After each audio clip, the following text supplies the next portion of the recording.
घर तो वो माखन चुराने के लिए बिना किसी के परमिशन से आ जाते थे। घर में माखन चुराने आते थे तो क्या किसी से पूछ के आते थे? वस्त्र चुराए थे तो क्या किसी से पूछ के चुराए थे?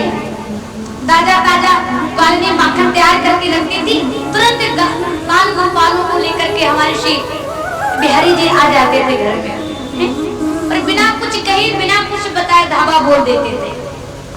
तो भक्त भी तो कहेंगे कि महाराज हमारे घर तो तुमने बहुत देखे हैं, अरे कम से कम अपना भी तो दिखाइए, हम भी तो देखना चाहते हैं आप कहाँ रहते हैं। ऐसा भक्त का भाव होना चाहिए। नारद जी बाबा आज संतों के साथ में चल दिए। संतों ने कहा हम सत्संग करने के लिए पधारे हैं, संतों के साथ में चल दिए। आजकल तो महाराज द्वारे अगर बाबा आ जाए तो माताओं को बड़ी चिंता हो जाती है, दौड़ करके आएंगे, बालकों को अंदर ले जाएंगे। क्यों ले जाएंगे? ऐसा लगता कि ऐसा ना हो कि महात्मा जी पधारे हमारे बालक को ही कहीं ऐसा ना हो कि ले जाए अपने साथ हमें। बड़ी चिंता। माता ये चाहते हैं हमारे बालक संत ना बन जाए, हमारे बालक महात्मा ना बन जाए, हमारे बालक चोर बन जाए वो चलेगा, संत ना बन जाए। अरे संत ऐसे थोड़ी कोई बन जाता है। संतों की भी अपनी बहुत बड़ी उपाधि है, संतों की बहुत बड़ी महिमा है। हमारे इस भारत भूमि पर ऐसे पृथ्वी में इतने बड़े बड़े ऐसे महान संत हुए जिन्होंने संसार के कल्याण के लिए अपने शरीर तक का त्याग कर दिया। महर्षि दधीच जैसे हमारे समाज में हमारे इस भारत भूमि पर संत हो गए, जो हमेशा हमेशा परोपकार के लिए जीवन को जीते हैं। संतों ने कभी भी एक पल अपने लिए जीवन को नहीं जिया, फिर भी लोगों ने अपने तर्क वितर्कों से क्या कुछ नहीं कहा। संतों का स्वभाव, संतों का भाव कैसा होता है, अगर उनसे दो मीठे शब्द भी कोई बोल देना तो भी उनको बहुत बड़ी खुशी नहीं होती है, और अगर कोई उन्हें अपशब्द भी कोई बोल देना तो भी उनको मान अपमान का भेदभाव नहीं होता है।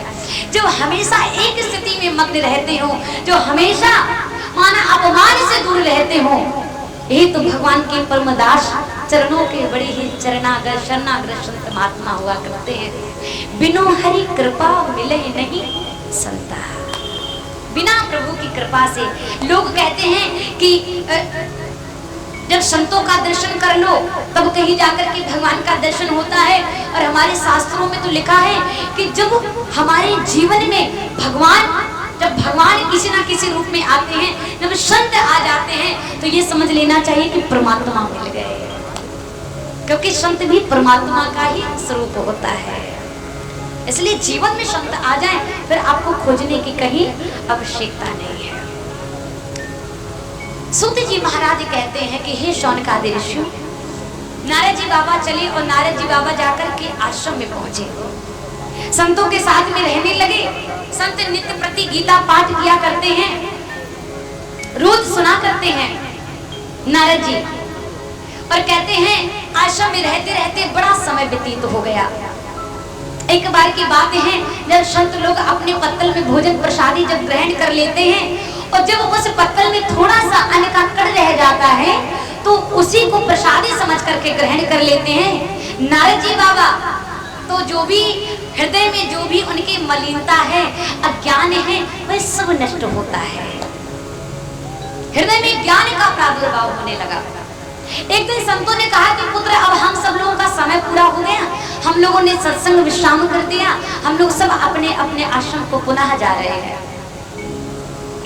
नारद जी बाबा को तो गुना आ गया। नारद जी बाबा ने कहा आप लोग चले जाओगे तो हमारा क्या होगा। नारद जी बाबा को बड़ा सुंदर एक मंत्र दे गए और मंत्र बता गए कि आपको ऐसे जाप करना है, और संत चले जाते हैं। नारद जी बाबा एक जगह पर बैठ करके मंत्र का जाप करने लगे। मंत्र जाप करते हैं और मंत्र जाप करते करते करते एक बार विचार किया कि अब मुझे प्रभु का दास बन जाना चाहिए, लेकिन बनूं तो बनूं कैसे, क्योंकि अभी ममता रूपी बंधन में मैं बंधा हुआ हूँ। मैया है ना घर पे, मैया की याद आ गई। मैया से कैसे मुक्ति मिले, कैसे छुटकारा मिले। तो ऐसा हुआ, भगवान की कुछ ऐसी कृपा हुई कि रात्रि में एक बार एक सर्प आया और मैया जब गाय का दूध दोहन करने के लिए जाती है ना घर से बाहर, तो रात्रि में एक सर्प आया, मैया के पांव में आकर के अंगूठे में डस लिया, मैया की मृत्यु हो गई। ममता रूपी बंधन से नारद जी हमेशा हमेशा के लिए अब मुक्त हो गए। उत्तर दिशा की तरफ चल दिए, एक वट वृक्ष के नीचे जाकर के नारद जी बाबा बैठ गए। देखिए भगवान की कितनी बड़ी कृपा है। भगवान जिसको अपनाते हैं ना, उसको कहीं ना कहीं से अपनी ओर खींच लेते हैं। उसे अपने भक्त के लिए भगवान सारे रास्ते साफ कर देता है, सारे रास्ते साफ कर देता है परमात्मा। जिसको भगवान अपनाते हैं, फिर उसके जीवन के मार्ग में किसी प्रकार की कोई विघ्न बाधा नहीं हो सकती है, कोई विघ्न बाधा नहीं आ सकती है। जिसे एक बार जीवन में प्रभु का प्यार मिलता है, जिसे एक बार जीवन में प्रभु का प्यार मिलता है, उसे इन आंसुओं के हार का उपहार मिलता है। और ना तन से प्राण जाता है, ना प्राणाधार मिलता है, ना तन से प्राण जाता है, ना प्राणाधार मिलता है। और ये किसको दिखाऊं बढ़ती हुई मर्जी की मंजिल, ना कोई वैद्य मिलता है, ना कोई उपचार मिलता है। और दूर रहकर के भी ना जाने क्या क्या उनसे बातें होती है। ये भक्त का भाव है। दूर रहकर के भी ना जाने क्या क्या उनसे बातें होती हैं। जब इस हृदय का तार उस हृदय से मिलता है, और जहाँ कुछ छलछलाता हुआ बिंदु अश्रु दिखाई देता है, वहीं मेरे सांवरे सरकार का दीदार मिलता है, वहीं मेरे सांवरे सरकार का दीदार मिलता है। जिसे एक बार जीवन में प्रभु का प्यार मिलता है। संसार से आसक्ति का जो बंधन है उसे खत्म कर दो, तभी परमात्मा अपनाते हैं। क्योंकि जो ये ममता रूपी बंधन है ना, और जब इस ममता रूपी बंधन में हम बंध जाते हैं, तो फिर इससे जल्दी से हम अलग हो नहीं पाते हैं। कभी पत्नी का मुंह आ गया, कभी माता का मुंह आ गया, कभी बच्चों का मुंह आ गया। ये सब क्या है? ये सब आसक्ति का ही तो बंधन है, सब ममता रूपी ही तो बंधन है। और ये बंधन ऐसे हैं, जब हम इनमें जकड़ जाते हैं ना, तो जल्दी से छूट नहीं पाते हैं। कभी कभी आप लोग देखिए, घर में लड़ाई हो जाती है, झगड़ा हो जाता है, तो कभी कभी मन में विचार आता है, घर को छोड़ दें, बाबा बन जाएं तो ही अच्छा है। घर को छोड़ दें, बाबा बन जाएं, संत बन जाएं तो ही अच्छा है। कहीं बाहर चले जाएं तो ही अच्छा है। अब क्रोध में है ना, गुस्सा में है ना, तो सोच लिया कि घर छूट जाए तो अच्छा है, किसी को देखे ना तो अच्छा है, किसी को दिखाई ना दे तो अच्छा है। एक बार एक पति अपनी पत्नी से बहुत लड़ता था, तो एक बार एक पति ने कहा कि तू रोज रोज मुझसे लड़ती है, ध्यान देना है, जिस दिन मैंने घर छोड़ दिया मैं वापस नहीं आऊंगा। पत्नी ने कहा ठीक है, रोज रोज आप यही कहते हो, रोज रोज मैं सुनते सुनते थक गई हूँ। एक दिन कभी ऐसा सच में हो जाए तो कितना अच्छा हो जाए। एक दिन जोर से लड़ाई हो गई। पति ने कहा कि तुम मुझसे रोज रोज लड़ती हो, आज मुझे गुस्सा आ रही है, आज मैं घर छोड़ के चला जाऊंगा, वापस नहीं आऊंगा। पत्नी ने कहा रोज रोज कहते हो, कभी करके तो दिखाओ, तब तो पता चले कहने से क्या होता है। पति ने कहा समझ लेना। पत्नी ने कहा हाँ ठीक है जाओ। पति घर से चला, और जिस समय पति घर से चला और कहते कुछ दूरी पर जाकर के पहुंचा, तो महाराज एक दुकान मिल गई छोटी सी, और वही दुकान किसकी थी? उस दुकान में गरम गरम जलेबी बन रही थी। क्या बन रही थी? गरम गरम। ये बताइए किसी के मुंह में पानी तो नहीं आ रहा है? होता है ना, मिष्ठानों में किसी को अधिक कुछ प्रिय होता है? तो कहते हैं कि उसी समय जैसे ही वह जलेबी को बनते हुए देखा श्रीमान जी ने, अरे महाराज अभी तो सोचा था कि वैरागी हो जाएंगे, घर नहीं आएंगे, घर को छोड़ देंगे, लेकिन जैसे जलेबी को देखा तो मन जलेबी में अटक गया। अरे गरम गरम जलेबी मिल जाए तो महाराज पेट भर जाए, है? तब तक याद आ गई कि हमें तो खाने खाना है, घर में हमारी बहू भी बैठी है? बड़ा समय हो गया, हमारी बहू को जलेबी बड़ी पसंद है, चलो आज मैं घर लेकर चलता हूँ, आज दे दूंगा खाने के लिए, और लड़ाई तो रोज की है, लड़ाई तो होती रहेगी, कोई बात नहीं। तो क्या किया श्रीमान जी ने, गरम गरम जलेबी पैक करवाई और जलेबी को लेकर के महाराज घर आ गए। और जैसे घर आए तो पत्नी ने कहा, काहे आप तो महाराज बैरागी बनने गए थे, फिर क्या हो गया?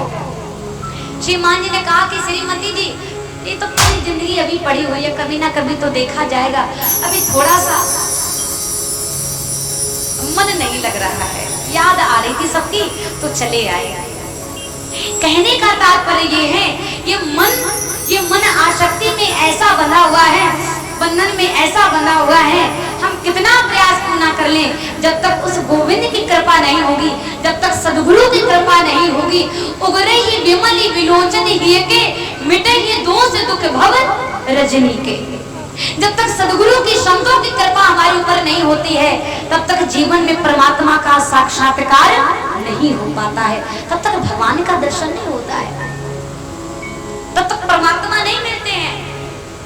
इसलिए करना क्या है, क्या करना है कि मन से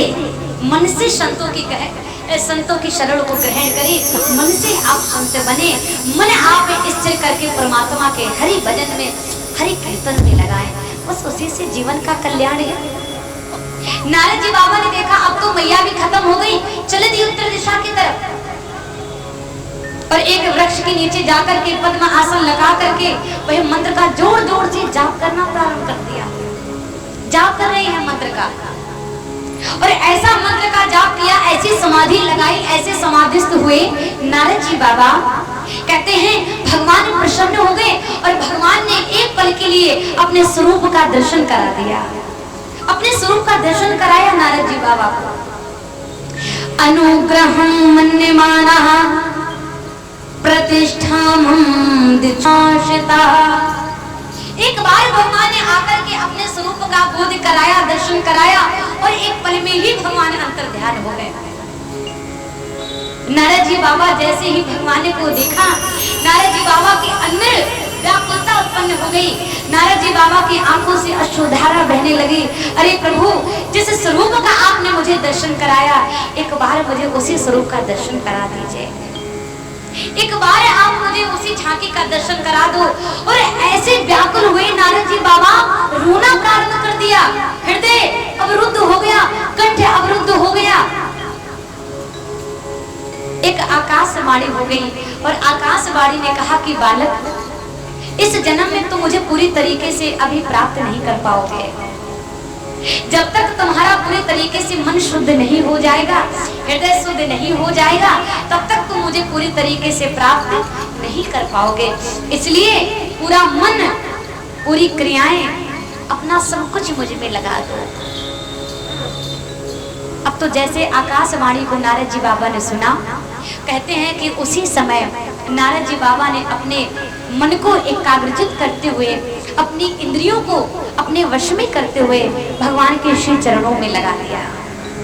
और ऐसी तपस्या की नारद जी बाबा ने। कहते हैं ये शरीर, जब संसार का प्रलय हुआ तो भौतिक शरीर नष्ट हुआ, और ब्रह्मा जी के द्वारा जब पुनः मानसी सृष्टि को जब उत्पन्न किया गया है ना, तो 10वें मानस पुत्रों में श्री नारद जी बाबा को उत्पन्न किया है। ब्रह्मा जी के 10 पुत्र हैं, मरीचि, अत्रि, अगरा, पुलस्त्य, पुलह, क्रतु, भृगु, वशिष्ठ, दक्ष और 10वें नारद जी। ये नारद जी बाबा ब्रह्मा जी के 10वें पुत्र हैं। मरीचि, अत्रि, अगिरा, पुलस्त्य, पुलह, क्रतु, भृगु, वशिष्ठ, दक्ष और 10वें नारद जी बाबा। तो नारद जी बाबा किनके पुत्र हैं? ब्रह्मा जी के पुत्र हैं। और देखिए भगवान की ऐसी कुछ कृपा हुई कि हर जगह ब्रह्मा जी आज भगवान का भजन करते हैं, और जब चाहते हैं तब भगवान का दर्शन होता है। सूत जी महाराज कहते हैं कि हे शौनकादि ऋषियों, भगवान जिसको अपना दास बनाते हैं फिर उसको संसार में भटकने देते नहीं है, उसको भटकने नहीं देते हैं परमात्मा। अब सूत जी महाराज से शौनकादि ऋषियों ने प्रश्न किया, भगवान आप कृपा करके मुझे बताएं, आपने बताया कि सुखदेव जी महाराज किसी के घर पे 2 पल भी नहीं ठहरते थे, किसी के द्वारे ज्यादा देर तक ठहरते नहीं थे, तो एक बात बताइए कि ऐसे परम विरक्त श्री सुखदेव जी महाराज को राजा, ऐसे परम विरक्त सुखदेव जी महाराज का परीक्षित के साथ में मिलन कैसे हो गया।